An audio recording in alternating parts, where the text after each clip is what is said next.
Shalom Bapak Ibu dan Saudara-saudara, selamat berjumpa dengan saya Pendeta Minaria Purba. Saya mengucapkan salam sehat dan sukses, Tuhan memberkati.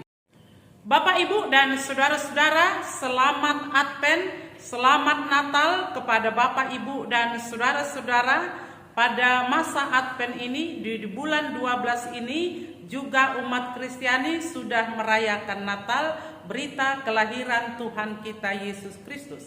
Bapak Ibu dan Saudara-saudara, Yohanes Pembaptis, anak dari Zakaria dan Elisabet, memberitakan pertobatan kepada seluruh orang yang datang mengikuti ajarannya, termasuk kepada orang Yerusalem dan orang Yudea yang datang ke padang gurun. Menurut tafsiran, jarak dari Yerusalem ke padang gurun ada lebih kurang 40 km, tetapi itu tidak mengurungkan niat mereka bertemu dengan Yohanes Pembaptis di padang gurun. Yohanes Pembaptis adalah orang yang sangat rendah hati, oleh karena itu dia memakai jubah dari bulu unta, ikat pinggang dari kulit, dan makanannya dari belalang dan madu hutan. Padahal dia adalah keturunan Imam Zakaria dan Elisabet.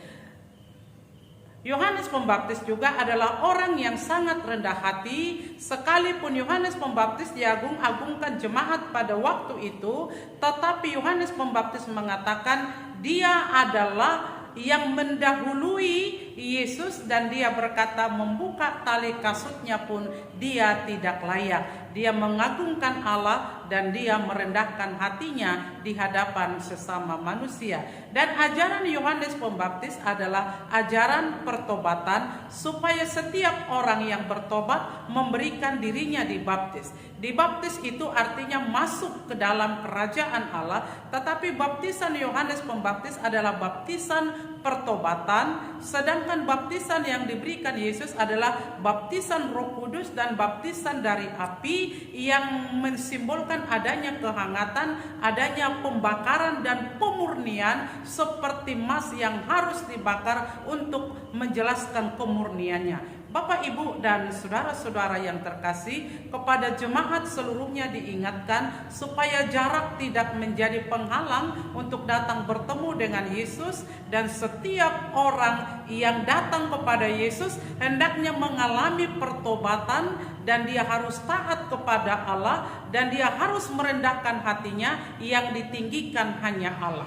Dan Yesus datang ke dalam dunia ini untuk mengadakan perubahan-perubahan totalitas di dalam kehidupan manusia, termasuk dalam ayat sebelumnya, Matius 2 ayat 12, Allah merubah jalan orang Majus, tidak kembali kepada Herodes yang hendak membunuh Yesus, tetapi mereka diperingatkan melalui mimpi supaya mereka pergi ke negerinya sendiri melalui jalan lain. Tetapi sebelumnya orang Majus itu, ketika mereka bertemu dengan Yesus, mereka mengadakan pertobatan dan memberikan persembahan yang terbaik, yaitu emas, kemenyan, dan mur. Kiranya kita juga ketika bertemu dengan Yesus, adanya pertobatan dan adanya persembahan yang terbaik kepada Yesus, dan ada prinsip kehidupan harus totalitas untuk mengikuti kehendak Allah dan ingin merubah kehidupan yang lebih baik kepada kemajuan.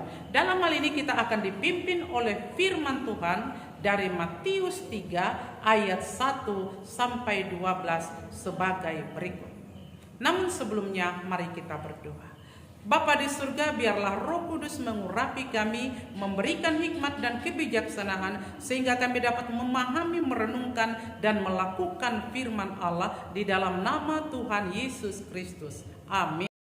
Matius 3 ayat 1 sampai 12 berkata, pada waktu itu tampillah Yohanes Pembaptis di padang gurun Yudea dan memberitakan, bertobatlah sebab kerajaan sorga sudah dekat. Sesungguhnya dialah yang dimaksudkan Nabi Yesaya ketika ia berkata, ada suara orang yang berseru-seru di padang gurun, persiapkanlah jalan untuk Tuhan, luruskanlah jalan baginya. Yohanes memakai jubah bulu unta dan ikat pinggang kulit, dan makanannya belalang dan madu hutan. Maka datanglah kepadanya penduduk dari Yerusalem, dari seluruh Yudea, dan dari seluruh daerah sekitar Yordan. Lalu sambil mengaku dosanya, mereka dibaptis oleh Yohanes di sungai Yordan.